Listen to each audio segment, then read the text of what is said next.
Hola a todos, hola a todas.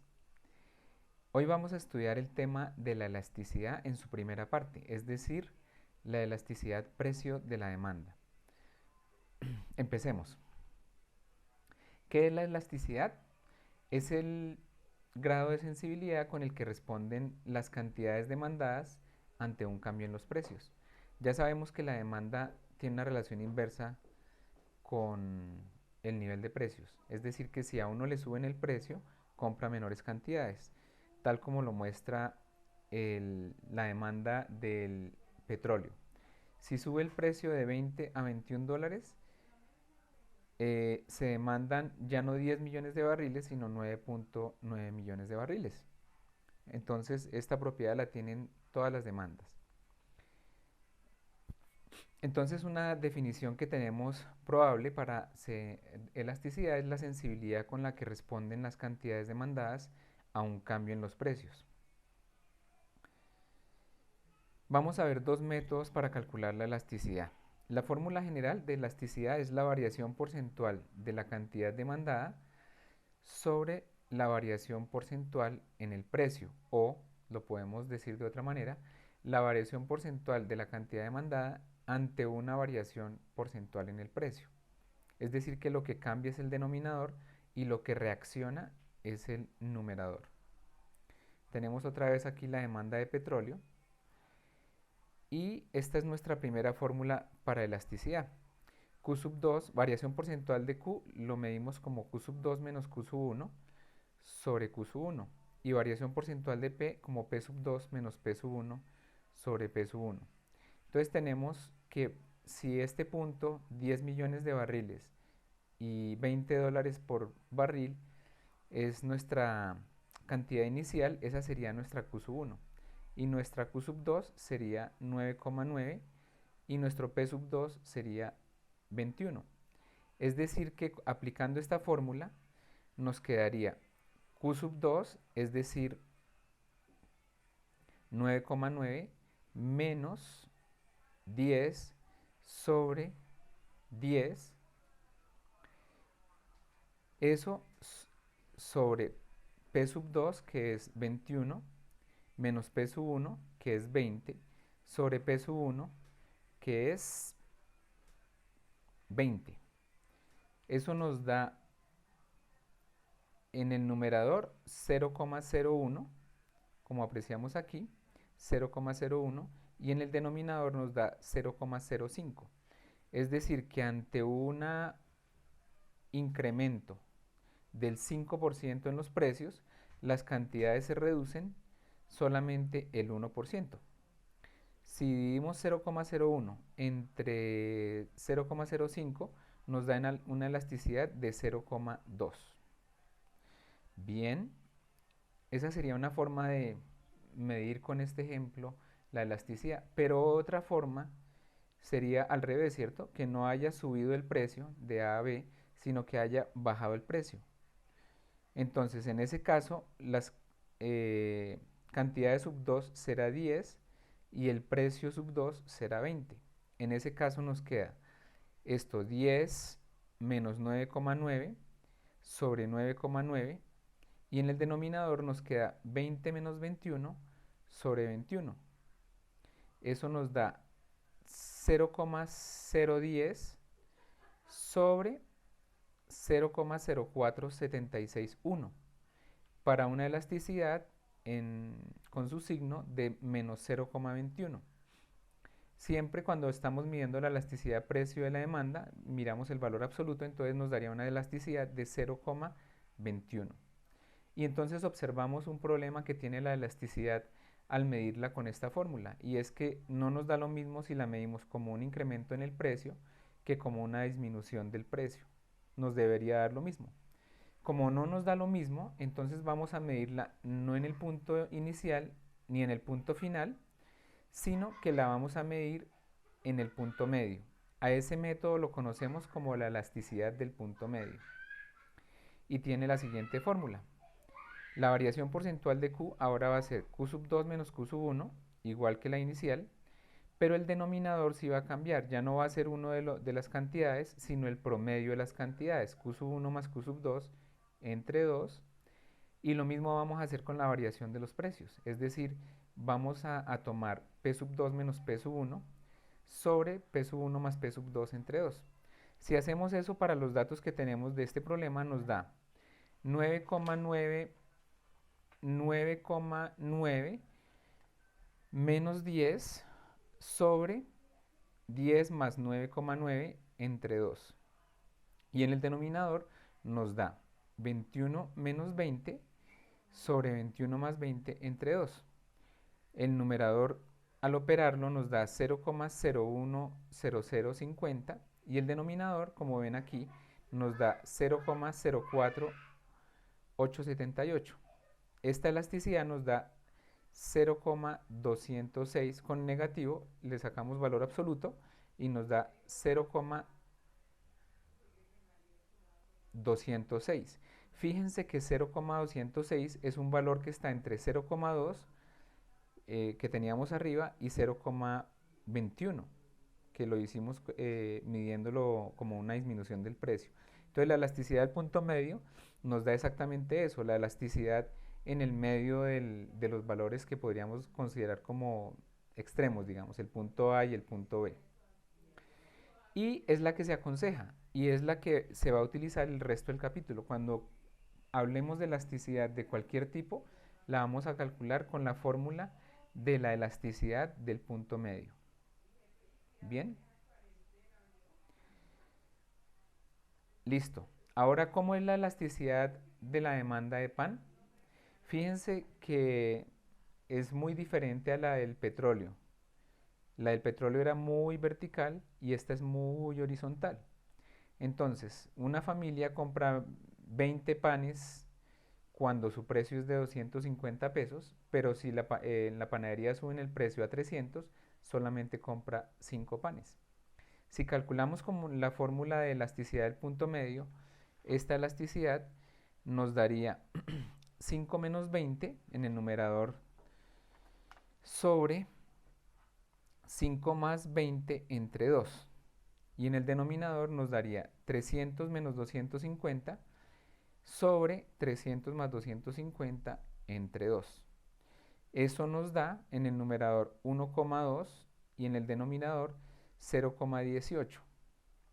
Es decir, que ante un incremento del precio del 18%, las cantidades se reducen el 1200%. Es decir, que en el caso del pan, la sensibilidad con la que responden las cantidades demandadas es muchísimo mayor cuando hay un cambio en el precio que en el caso anterior que vimos del petróleo. En el petróleo la sensibilidad del cambio en las cantidades era muchísimo menor. Entonces ya vamos viendo como el rasgo fundamental de este tema de la elasticidad. Y es que algunos bienes reaccionan contrayendo muchísimo su demanda, como el pan, y algunos bienes como el petróleo o la gasolina reaccionan disminuyendo poquito su demanda. Entonces, a estos les vamos a llamar inelásticos, a los que son muy insensibles ante cambios en los precios, y a estos les vamos a llamar elásticos, porque son muy sensibles. Vamos a ver aquí en esta diapositiva las estimaciones de algunos elasticidades precio de la demanda de algunos bienes. Por ejemplo, huevos, estos son para datos de Estados Unidos tomados del libro de Fundamentos de Economía, segunda edición. Vemos que los huevos tienen elasticidad de 0,1, la carne de ternera 0,4, el material de oficina 0,5 y la gasolina 0,5. Todos estos valores en valor absoluto son menores que 1 y por lo tanto son demanda rígida o demanda inelástica. Y en cambio la vivienda, las comidas en restaurantes, los viajes en avión que tienen elasticidad de 2,4 su demanda, viajes al extranjero 4,1.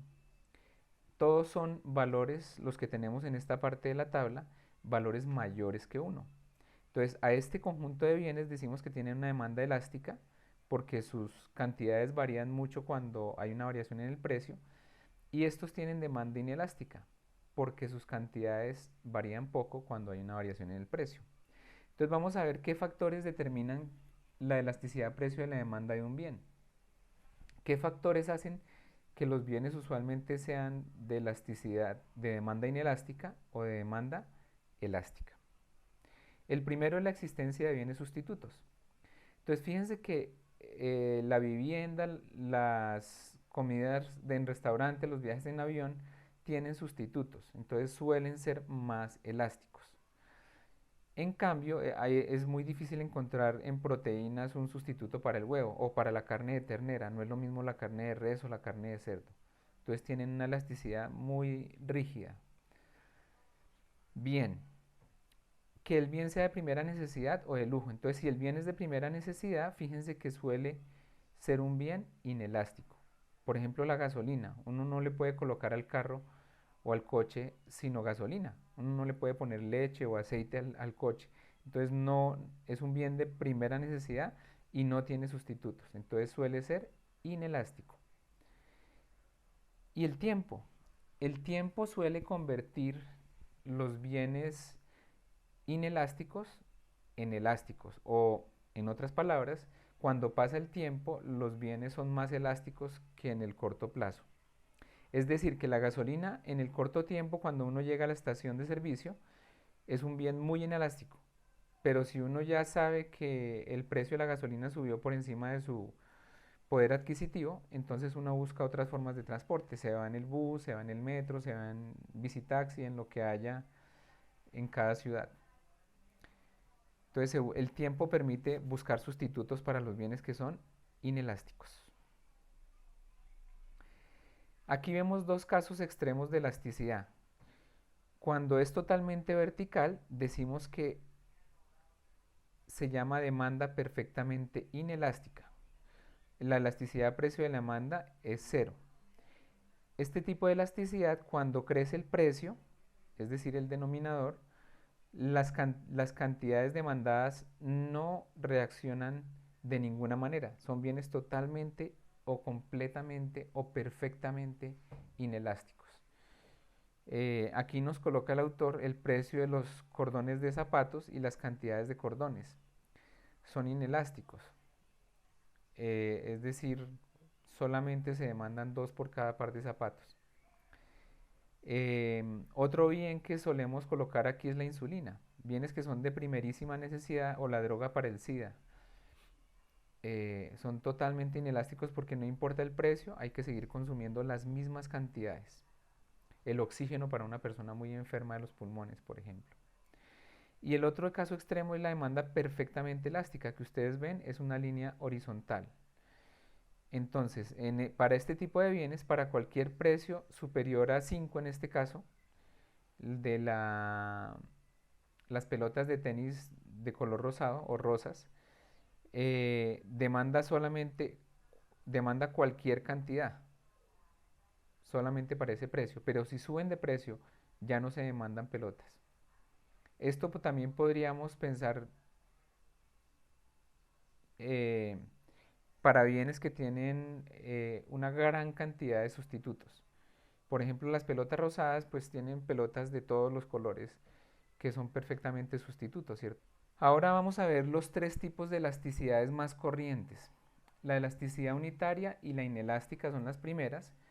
Una demanda tiene elasticidad unitaria cuando un incremento del 20% en los precios genera una reducción del 20% en las cantidades. Entonces de 0,90 a 1,10 hay 20% de incremento en los precios y de 1100 a 900 hay una reducción del 20% en las cantidades. Entonces el incremento en los precios del denominador es igual a la reducción de los precios en términos porcentuales del numerador. Luego esta elasticidad nos va a dar menos 1. En valor absoluto 1 decimos que esta elasticidad es unitaria. El otro caso es el de la demanda inelástica, que es el mismo del petróleo, la gasolina, la insulina, los ejemplos que ya vimos. Ante un incremento del 20% en los precios, solamente se reducen las cantidades en el 10% o en un valor menor que el 20%. Entonces, como el precio, que es lo que va en el denominador, la variación porcentual del precio va en el denominador, es mayor que lo que va en el numerador, esto nos va a dar algo menos que 1 en valor absoluto. En este caso nos da 0,5. Y el otro caso es el de la o demanda elástica. En este caso, un aumento del 20% en los precios provoca una reducción del 40% en el número de vehículos que se demandan, eh, en el número de vehículos que demandan cruzar el puente. Este es el caso de cruzar un puente de los vehículos. Imagino que en ferry o algo así. Entonces, como esto va en el denominador 20% y esto va en el numerador 40%, 40% sobre 20% nos da 2. Es decir, que las cantidades demandadas varían mucho ante un incremento en el precio.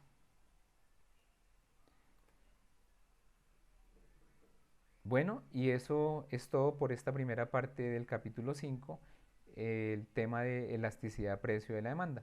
No se pierdan el próximo capítulo, vamos a ver cómo cambian los ingresos totales o la renta total cuando hay un cambio en los precios en términos de la elasticidad, es decir, cómo cambian los ingresos cuando tenemos una demanda elástica y hay un cambio en los precios y cómo cambia el ingreso cuando hay un cambio en los precios y la demanda es inelástica. Eso es el tema del próximo capítulo. Hasta pronto.